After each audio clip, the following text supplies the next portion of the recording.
The word jihad is mentioned in the Quran about 41 times. The words mercy, peace, and compassion are mentioned about 355 times. Yes, come in. Come on in, Riaz. Sit down, please. Contrary to popular belief in most Western cultures, Islam is a religion that preaches peace and tolerance. Yes, Patricia.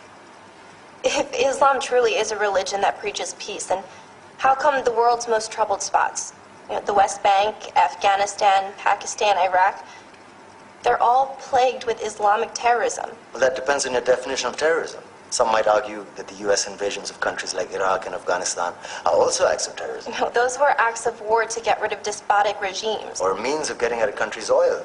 Conspiracy theories. Well, May I? Yes, please. Go ahead, Riaz. Mr. Khan is right. I mean, if we're talking about terrorists, the world's biggest terrorists are the white superpowers. Come on now. No, really, stop and think about it. Explain 9/11. Okay. Do you know how many people died in the Twin Towers strike? Around 3,000. And do you have any idea how many people died in the bombing of Afghanistan? Take a wild guess. More than 15,000 people died. And that's just conservative figures.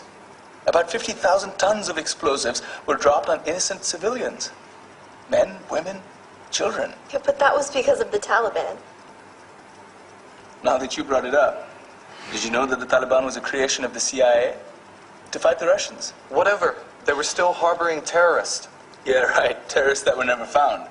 Just like the weapons of mass destruction that were never found in Iraq. Do you want to get into the death toll in Iraq? 500,000 civilians and counting. And what do Britain and America say when they don't find these weapons? It's simple. They just say sorry. And still refuse to relinquish control of these countries. What are you trying to say? What I'm trying to say is that just because you're American, wear a fancy suit, and call yourself the president, doesn't make you any less of a terrorist.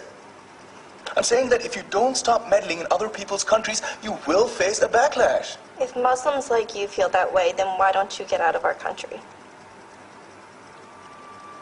We will. As soon as you promise to leave ours.